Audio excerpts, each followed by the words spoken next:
Hello बच्चों, तो कैसे हैं आप सब। आई होप आप सब अच्छे होंगे और मस्त होंगे। मेरा नाम है शाहरुख खान और स्वागत करता हूं मैं आप सभी का हमारे इस यूट्यूब प्लेटफॉर्म पे जिसका नाम है FMI करियर इंस्टीट्यूट। तो बच्चों, आज की क्लास हमारी इकोनॉमिक्स की है, मैक्रो की है और आप सभी को पता है determination of income and employment का ये हमारा लेक्चर नंबर 9 होने वाला है। और आज भी हम इस चैप्टर के अंदर एक बहुत इंपॉर्टेंट कॉन्सेप्ट्स को समझने वाले हैं। अधिकतर बच्चों को इसमें काफी डाउट्स रहते हैं और बहुत ज्यादा क्वेश्चंस भी रहते हैं बच्चों को, क्योंकि ये जो टॉपिक आज हम लेने वाले हैं इससे आप ऑटोमेटिकली अपने आप को रियल लाइफ से या रियल वर्ल्ड से या रियल मार्केट से जो है कनेक्ट कर लेते हो, तो उस वजह से आपके दिमाग में बहुत सारे सवाल आते हैं। तो ये आज की क्लास बहुत इंटरेस्टिंग रहेगी बच्चों, एंड तक बने रहना, बीच में स्किप बिल्कुल मत करना। बहुत सारे इंपॉर्टेंट यहां पर जो है टॉपिक्स डिस्कस किए जाएंगे। तो चलिए स्टार्ट करते हैं आज की हमारी इस क्लास को। तो बच्चों, जैसा कि आप सभी को पता है, determination of income and employment में हमने एग्रीगेट डिमांड और एग्रीगेट सप्लाई इनके कॉन्सेप्ट्स के बारे में डिस्कस किया। एग्रीगेट डिमांड क्या होता है, एग्रीगेट सप्लाई क्या होता है, इसके बारे में हमने काफी डिटेल में हमारी जो पिछली क्लासेस हैं उसमें डिस्कस किया था बच्चों। मैक्रो इकोनॉमिक्स मैंने आपको पहले ही बताया बेटा, जब भी मैक्रो इकोनॉमिक्स की बात चलती है तो मैक्रो इकोनॉमिक्स का मतलब यहां पर यह हो जाता है कि हम यहां पर पूरी मार्केट की बात कर रहे हैं। और पूरा मार्केट जो है आपके हाउस होल्ड से, फर्म से, गवर्नमेंट से और नेट एक्सपोर्ट से मिलकर पूरा मार्केट बनता है, क्योंकि ये चार ही ऐसे कंपोनेंट्स हैं जो डिमांड मार्केट में रेज करते हैं अपनी अपनी, और उसी से मार्केट यहां पर फ्लो करता है बच्चों। ठीक है, बट फिर भी एज यूजुअल मैं अगर आगे जो भी कॉन्सेप्ट हम लेने वाले हैं उसमें प्रीवियस वाला भी कोई कॉन्सेप्ट आएगा तो उसको भी मैं वैसे ही डिस्कस करूंगा जैसे हमने फर्स्ट टाइम उसको डिस्कस किया था, क्योंकि आपका कॉन्सेप्ट मैं दोबारा से रिकॉल करा दूंगा। मैं नहीं चाहता कि आप दोबारा से कंफ्यूजन में आए। तो चलो आज का जो हमारा क्वेश्चन है वो हम देखते हैं बच्चों। हमने काफी सारा जो है यहाँ पर डिस्कशन किया हुआ है, तो ये उसी की पूरी एक आपके सामने PPT चल रही है बच्चों। तो चलो आज का जो हमारा टॉपिक है वो देखते हैं कि क्या रहने वाला है। ओके, ये आ गया आपका।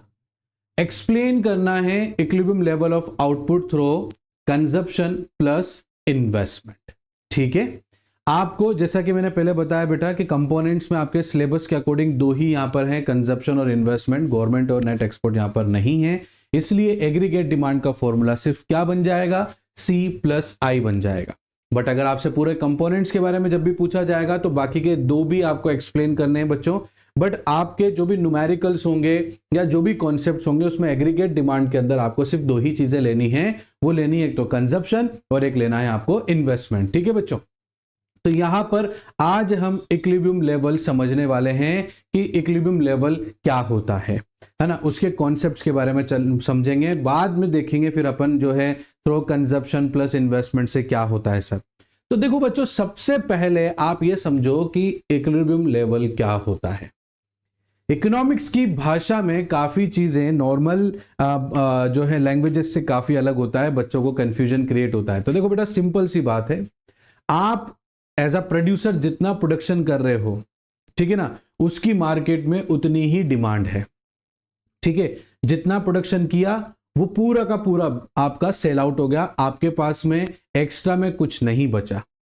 दैट इज कॉल्ड, यहां पर क्या कहलाएंगे, इक्विलिब्रियम। और जैसे मान लो सपोज करो 100 यूनिट प्रोड्यूस होती है तो 100 की 100 यूनिट सोल्ड आउट हो गई, ना ही आपके पास एज अ प्रोड्यूसर कुछ और यूनिट्स बची और ना ही मार्केट में कंज्यूमर्स के द्वारा और भी डिमांड आ रही है। मतलब 100 बनाया, 100 का 100 यूनिट बेच दिया, उसके अलावा और डिमांड रेज भी नहीं होती है और ना ही आपके पास में कोई प्रोडक्शन यूनिट और एक्स्ट्रा में बचती है।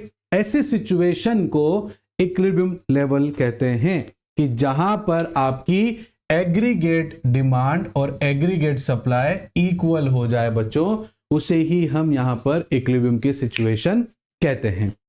Is that clear? बात समझ में आ रही है ना बच्चों आप लोगों को? चलो अब एग्रीगेट डिमांड और एग्रीगेट सप्लाई में एक बार और आपको रिकॉल कर देता हूं, जो बच्चा आज की क्लास में नया है तो उसको और भी अच्छे से समझ में आ जाएगा। बेटा एग्रीगेट डिमांड जो होता है ना, वो एग्रीगेट डिमांड आपका ये कहता है आपसे कि मार्केट में जितनी भी डिमांड है, चाहे वो कंज्यूमर कर रहा हो, चाहे एक कोई प्राइवेट फर्म कर रही हो, चाहे कोई गवर्नमेंट कर रही हो, चाहे कोई इंपोर्ट एक्सपोर्टर हो, इन सब की डिमांड का अगर हम टोटल कर लेंगे तो that is called aggregate demand. क्या कहलाएगा बेटा? वो एग्रीगेट डिमांड कहलाएगा। इज दैट क्लियर बेटा? और ये पूरे साल भर में, पूरी साल की कैलकुलेट की जाती है, कोई महीने, 2 महीने, 6 महीने में नहीं करते हैं बेटा, इसको पूरे साल में ही हम लोग यहाँ पर जो है पूरे साल भर की रिकॉर्ड करके उसको टोटल करते हैं, तो उसे एग्रीगेट डिमांड कहते हैं। एग्रीगेट का जो मतलब ही होता है, वो मतलब ही यही होता है कि टोटल। क्या होता है बेटा? अगर आम भाषा में हम समझें एग्रीगेट का मतलब तो क्या होता है? टोटल। Is that clear? अब जब एग्रीगेट डिमांड आपको क्लियर हो गया ना बेटा, तो एग्रीगेट सप्लाई भी आपको बड़े इजी वे में क्लियर हो जाएगा, क्योंकि एग्रीगेट सप्लाई आ रहा है तो एग्रीगेट मतलब टोटल, सप्लाई मतलब जितने भी एक इकोनॉमी के अंदर, मैं कहूं जितने भी एक मार्केट के अंदर जितने भी सप्लायर्स हैं, अगर उन सबकी सप्लाई का टोटल कर लिया जाए तो वो एग्रीगेट सप्लाई हो जाता है बच्चों। Is that clear? बात समझ में आ रही है आप लोगों को? Very good. अगर आपको बात समझ में आ रही है तो चलो अब अपन इस लैंग्वेज से पढ़ के देखते हैं, फिर अपन अपने अकॉर्डिंगली भी समझेंगे। दोनों चीजें समझ में आना जरूरी है, क्योंकि लिखोगे तो आप इसी भाषा में ना बेटा, है ना? समझने के लिए हम आसान भाषा यूज कर रहे हैं ताकि आपके कॉन्सेप्ट बहुत अच्छे से क्लियर हो जाएं, बट बेटा ये जो लैंग्वेज है ये आपको यूज तो करनी ही पड़ेगी। इसलिए हर एक वर्ड से जो इकोनॉमिक्स के लिए बहुत इंपॉर्टेंट होता है, उससे मैं आपको इंट्रोड्यूस करवा रहा हूं, ताकि आपको पढ़ते ही समझ में आ जाए कि यार इसका मतलब क्या होता है। मतलब बहुत इंपॉर्टेंट होता है किसी भी चीज का।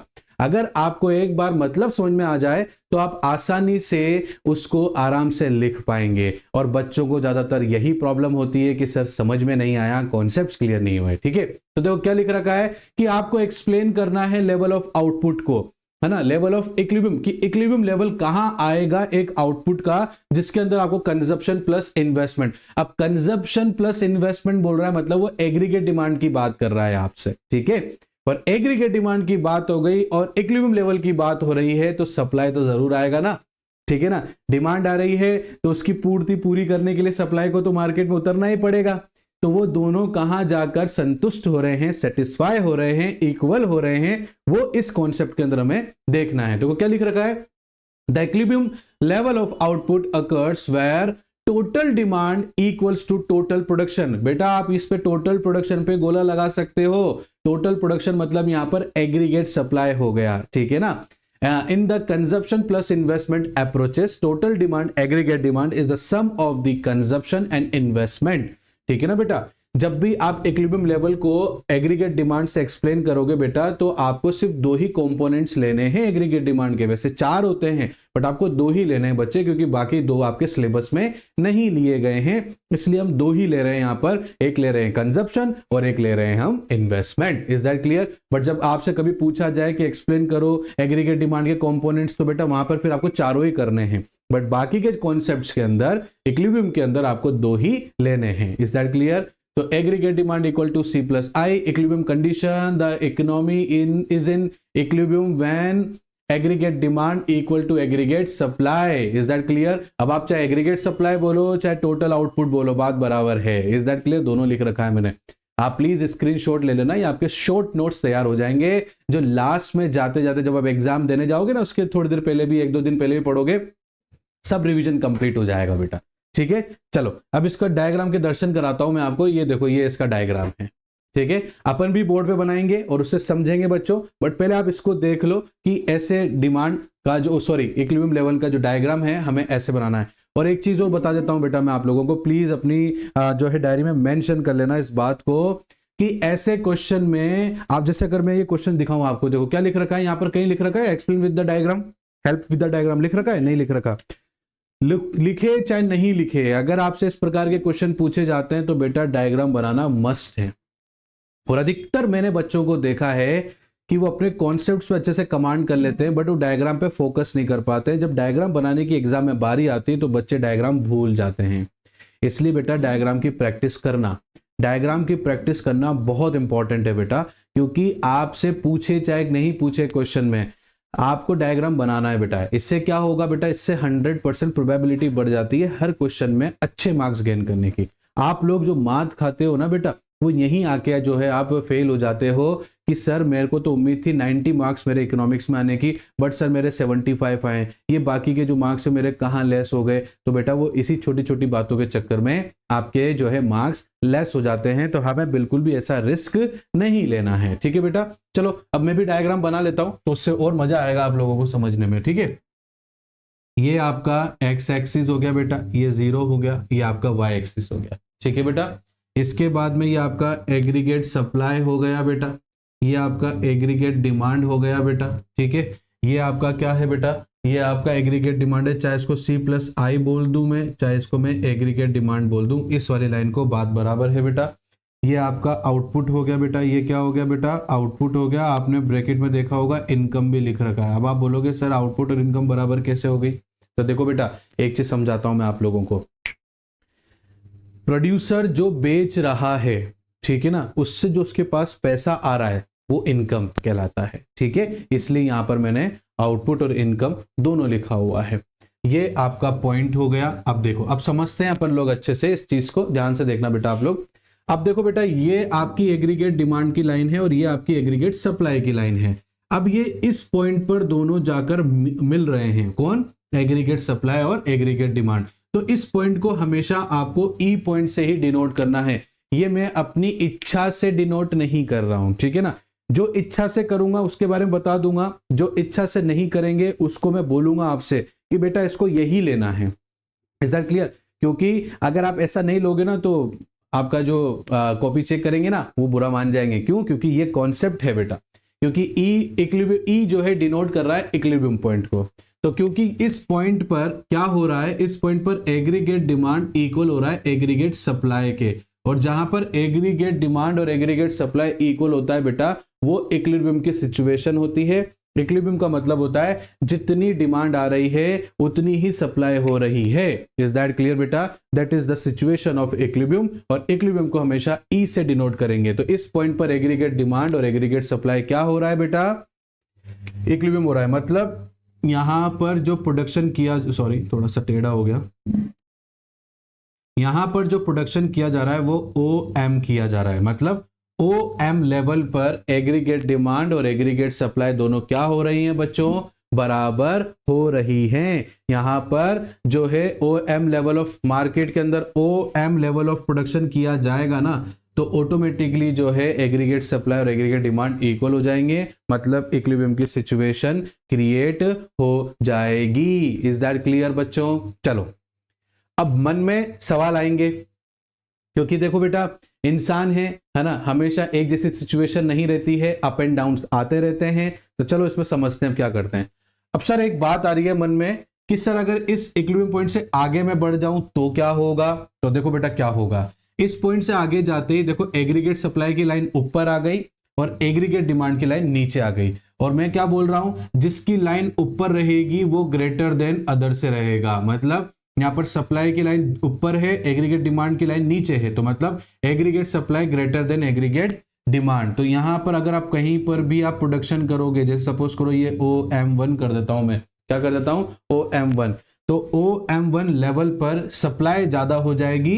ये देखो सप्लाई ज्यादा हो जाएगी और यहां पर डिमांड कम हो जाएगी। मतलब आप यहां पर इस सिचुएशन में क्या हो जाएगा, 100 यूनिट आप प्रोडक्शन करोगे, ठीक है ना, बट डिमांड सिर्फ कितनी आ रही है, 80 यूनिट्स की डिमांड आ रही है। तो यहां पर प्रोड्यूसर के पास में 20 यूनिट्स एक्स्ट्रा बच रही है।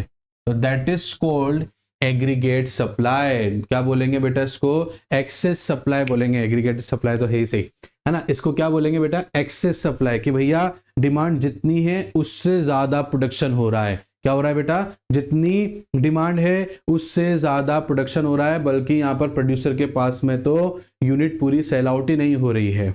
इज दैट क्लियर बेटा? अब ऐसे रियल लाइफ में अगर ऐसा होगा, अब अगर रियल लाइफ में, अब आप खुद सोचो, रियल लाइफ में अगर ऐसा हो रहा है कि मार्केट में डिमांड कम है और सप्लाई ज्यादा है, तो उस क्या हो जाएगा सिचुएशन बेटा, एक्सेस सप्लाई का हो जाएगा।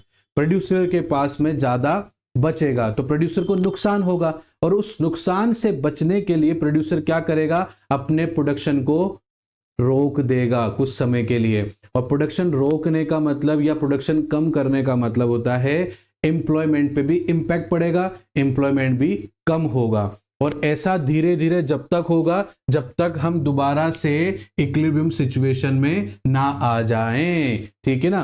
तो एक्सेस सप्लाई के अंदर प्रोड्यूसर के पास में ज्यादा प्रोडक्शन बच रहा है और मार्केट में ज्यादा डिमांड नहीं आ रही है, इस वजह से प्रोड्यूसर अपने इस नुकसान को कवर करने के लिए प्रोडक्शन को बहुत कम कर देगा या खत्म कर देगा या रोक देगा। और इससे इंपैक्ट पड़ेगा किसके ऊपर, इससे इंपैक्ट पड़ेगा एम्प्लॉयमेंट के ऊपर कि एम्प्लॉयमेंट भी कम होगी। और ऐसे धीरे धीरे प्रोडक्शन को कम करते करते हम कहां पहुंच जाएंगे, इक्विलिब्रियम लेवल पर पहुंच जाएंगे। इज दैट क्लियर बच्चों, मेरी बात आपको समझ में आ गई बेटा। तो ये मैं साथ के साथ आपको इंपैक्ट भी बताते चल रहा हूं, ठीक है ना, कि ऐसे इंपैक्ट्स भी पड़ेंगे, क्योंकि आगे में क्वेश्चन आएगा ना तो मैं आपको बताऊंगा इसके बारे में कि देखो बेटा अपन ने पढ़ा था ना ये, तो वो चीज है बेटा। इज दैट क्लियर बेटा।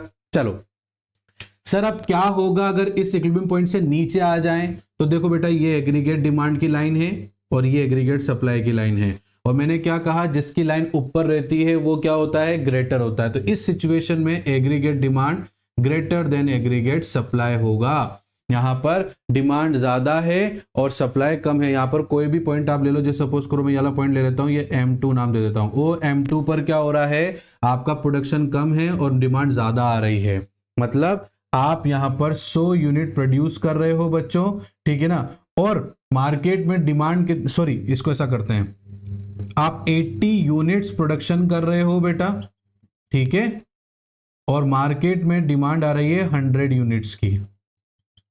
इज दैट क्लियर बेटा, 100 यूनिट्स की डिमांड आ रही है। इज दैट क्लियर, मतलब यहां पर एक्सेस डिमांड हो रहा है। क्या हो रहा है बच्चों, एक्सेस डिमांड हो रहा है। अब इस एक्सेस डिमांड को ऊपर ले जाना है इक्विलिब्रियम सिचुएशन पर, तो क्या करेंगे, हमारी सप्लाई कम है तो सप्लाई को बढ़ाएंगे, और जैसे हम सप्लाई को बढ़ाएंगे तो एम्प्लॉयमेंट के ऊपर पॉजिटिव वे में इंपैक्ट पड़ेगा, मतलब एम्प्लॉयमेंट और क्रिएट होगा। क्या होगा बेटा, एम्प्लॉयमेंट और क्रिएट होगा, ठीक है। तो जैसे जैसे एम्प्लॉयमेंट क्रिएट होगा प्रोडक्शन और बढ़ेगा, और वो किसके बराबर आने की कोशिश करेगा, डिमांड के, एग्रीगेट डिमांड के बराबर आने की सिचुएशन में आ जाएगा, और फिर वो दोबारा कहां पहुंच जाएगा बेटा, इक्विलिब्रियम पॉइंट पे पहुंच जाएगा। बट इस सिचुएशन में मैं ना आपको एक चीज ऐड कर देता हूं बेटा, देखो एक हद तक अगर डिमांड ज्यादा है तो उस हद तक एग्रीगेट सप्लाई को उसके बराबर लाया जा सकता है या कोशिश की जा सकती है उसके बराबर लाने की। बट बेटा अगर हद से ज्यादा डिमांड होगी ना बेटा, तो फिर सप्लाई उसको जो है कंपेयर नहीं कर पाएगा, और उस सिचुएशन को इन्फ्लेशन कह देंगे हम। इज दैट क्लियर बेटा, बात समझ में आ रही है आप लोगों को। तो इस तरीके से है ना, इक्विलिब्रियम के नीचे आने से और इक्विलिब्रियम के ऊपर आने से मार्केट के ऊपर ऐसे इंपैक्ट पड़ता है। अब बेटा ये कॉन्सेप्ट मैं समझता हूं कि आपको अच्छे से क्लियर हो गया होगा, फिर भी कोई भी ऐसा सवाल मन में आ रहा हो जो रियल वर्ल्ड से आप कनेक्ट कर पा रहे हो बट आपका उसमें कॉन्सेप्ट उलझ रहा हो, तो आप मुझसे कमेंट में पूछ सकते हैं, या आप डायरेक्टली मुझे व्हाट्सएप पे भी पूछ सकते हैं कि सर ये एक क्वेश्चन है प्लीज इसको क्लियर कीजिए, तो मैं डेफिनेटली आपके उस कॉन्सेप्ट को क्लियर करूंगा बच्चों। बट बेटा डाउट आए तो पूछना अनिवार्य है, पूछो आप उसको। हमारे कई बार समय लग जाता है बच्चों को उनके डाउट्स क्लियर करने में, क्योंकि बहुत सारे बच्चे हमसे सवाल करते हैं बेटा, तो बट हम जवाब जरूर देंगे और कोशिश भी यही करते हैं कि जल्द से जल्द दें ताकि आपका समय से डाउट क्लियर हो सके। इज दैट क्लियर बच्चों। और बेटा देखो यहां पर क्या है, ये आपका एक कॉन्सेप्ट था जो मैंने क्लियर करा। चलो आगे देखते हैं, आगे कुछ क्वेश्चन थे, देखो हमने पढ़ लिए हैं बट फिर भी मैं एक बार आपको एक क्वेश्चन पढ़ के सुना देता हूं। What happen when the level of output is more than equilibrium level of output. क्या होगा अगर इक्विलिब्रियम लेवल से ज्यादा अगर बढ़ जाए तो लेवल ऑफ आउटपुट, मतलब OM से OM1 हो जाए तो क्या हो जाएगा, तो sir aggregate supply greater than aggregate demand हो जाएगा, और ये किसकी सिचुएशन को प्रोड्यूस करेगा, एक्सेस सप्लाई को प्रोड्यूस करेगा। और सर इसको दोबारा से डिमांड इक्विलिब्रियम में लाने के लिए हमें क्या करना पड़ेगा, आउटपुट लेवल को कम करना पड़ेगा, जिसका इंपैक्ट एम्प्लॉयमेंट के ऊपर पड़ेगा, और एम्प्लॉयमेंट कम होगा तो धीरे धीरे डिमांड भी कम हो जाएगी और हम कहां पहुंच जाएंगे, इक्विलिब्रियम सिचुएशन में पहुंच जाएंगे। तो देखो बेटा what happen when the level of output more than the equilibrium level of output, ये मैंने क्लियर कर दिया। और impact of aggregate demand on the level of output, और इससे क्या इम्पैक्ट पड़ेगा लेवल ऑफ आउटपुट के ऊपर, वो भी हमने यहां पर डिस्कस कर लिया बच्चों। देखो यहां पर बुक की लैंग्वेज से लिख रखा है, मैं इसको भी पढ़ के सुना देता हूं आप लोगों को, ठीक है। मैं इसको रब कर रहा हूं ताकि आपको बोर्ड पे अच्छे से दिख जाए। फिर भी बेटा अगर आपको ये डायग्राम बनाना हो तो आप वीडियो पीछे करके देख लेना दोबारा से, आपको समझ में आ जाएगा, ठीक है। According to the Keynes, aggregate demand affect the level of output in the economy. When aggregate demand is greater than the output, the level of output rises. ठीक है, जब aggregate demand ज्यादा होगा आउटपुट से तो आउटपुट को बढ़ाया जाएगा। When aggregate demand is smaller than output, the level of output falls. क्या कह रहा है बेटा? When जब aggregate demand smaller than output, मतलब एग्रीगेट डिमांड छोटा होगा लेवल ऑफ आउटपुट से तो लेवल ऑफ आउटपुट को कम करना पड़ेगा। When aggregate demand is equal to the output, it is the equilibrium level of output. इसे हम क्या कहेंगे बेटा? equilibrium level of output कहेंगे। Is that clear बच्चों? आई बात आपको समझ में बेटा? तो ये थे हमारे कुछ कॉन्सेप्ट्स, ठीक है ना, जो equilibrium level से रिलेटेड थे। नेक्स्ट क्लास के अंदर हम शिफ्ट इन डिमांड के ऊपर भी बात करेंगे कि कैसे इंपैक्ट पड़ता है अगर डिमांड ही शिफ्ट हो जाए। क्योंकि क्या होता है बेटा, समय के साथ साथ में, क्योंकि समय आगे बढ़ता है बेटा, तो चीज़ें महंगी हो जाती हैं। जैसे आज से 10 साल पहले जो है दूध की प्राइस क्या रही होगी, ठीक है ना, तो वो एक इक्विलिब्रियम सिचुएशन रही हो करने की कोशिश करेंगे उस टाइम पर। मान लो 10 साल पहले 30 रुपए का या 20 रुपए का 1 किलो दूध मिलता हो तो उसके अकॉर्डिंगली वहां पर इक्विलिब्रियम लेवल सेट होता होगा। बट बेटा आज 10 साल बाद में, है ना, आगे बढ़ चुके हैं हम लोग, तो आज हमारे साथ में क्या हो रहा है, 50 रुपए 60 रुपए किलो का दूध है, तो वो सिचुएशन चेंज हो गई है ना बेटा। तो यहाँ पर अब न्यू थोड़ी है कि अगर मैं 20 रुपए से 60 रुपए को कंपेयर करूंगा तो जाहिर सी बात है कि वो महंगाई लगेगा। बट बेटा 10 साल पहले की बात कर रहे हैं, तो 10 साल पहले रोजगार कैसा था, ठीक है ना, लोगों की डिमांड कैसी थी, आज 10 साल बाद में लोगों का रोजगार कहां पहुंच गया है, ठीक है ना। तो ये सिचुएशन एक समय आने के बाद में इक्विलिब्रियम लेवल भी आपका शिफ्ट होता है। इक्विलिब्रियम लेवल भी क्या होता है बेटा आपका शिफ्ट, समय के साथ में इक्विलिब्रियम लेवल भी आपका शिफ्ट होता है, ठीक है ना। तो उसी के बारे में नेक्स्ट क्लास के अंदर हम जो है इक्विलिब्रियम लेवल शिफ्ट करते हैं तो क्या इंपैक्ट पड़ता है उसके बारे में समझेंगे बेटा। तब तक के लिए आप लोग इसी तरीके से मेहनत करते रहिए, मेहनत करते रहिए। कोई भी डाउट आए बेटा हमसे पूछिएगा, है ना। तो मिलते हैं, तो चलिए आज करते हैं आज की क्लास को यहीं ब्रेक। मिलते हैं नेक्स्ट क्लास में एक नए टॉपिक के साथ में, तब तक के लिए थैंक यू बच्चों एंड बाय बाय।